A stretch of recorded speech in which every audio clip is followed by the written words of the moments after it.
Okay, so the last video in section 3, we're going to just really review all the stoichiometry calculations that we've dealt with so far this year and how they tie into gases specifically. So we've done all the A to B problems. We've dealt with mass to moles, moles to mass, all that stuff in chapter 3 and chapter 6 or 7 and chapter 9. So we've gone through and we've done moles to mass, all this stuff. Okay, in 3, 7, and 9. Well, now in this chapter, we started to make the connection between volume and moles. So now what we need to be able to do is kind of combine them.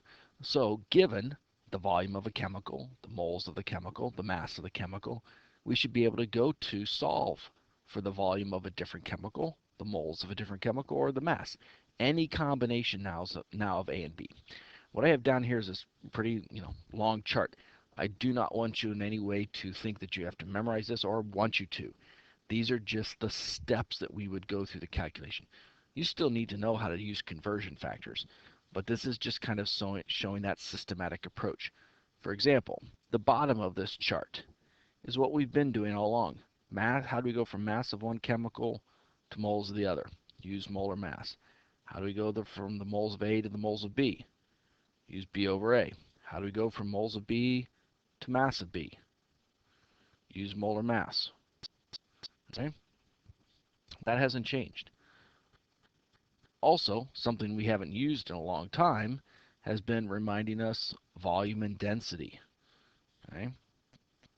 Very early on, back in chapters 2 and 3, we talked a little bit about that. Okay? So again, depending on our starting point, we can find out some different information. What's new is if we're given the volume of a gas, we now can go to moles of the gas. What do we do? Well, it depends. We've got some information here. Okay, are the conditions at STP or not at STP? Once we have the moles of one chemical, we can find the moles of another. And again, once we're at the moles of that chemical, we can find the volume of the other chemical.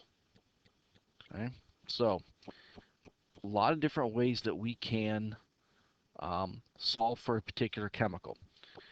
Now, one other thing that's not mentioned here, but quick reminder from the beginning of section 3, we can go all the way from volume of one chemical to volume of the other, also by B over A, as long as the temperature and pressure of the two gases are equal. So we can skip all of this. Okay? A lot of different ways to do these conversion factors. So what I've got in these last two slides are just two simple show-me's. And the first one here, here's the reaction.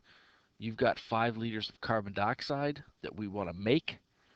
What would be the mass of calcium carbonate needed to produce that amount of carbon dioxide? And here's your steps that you would go through, that you would need to solve for. Okay, volume of A to moles of A.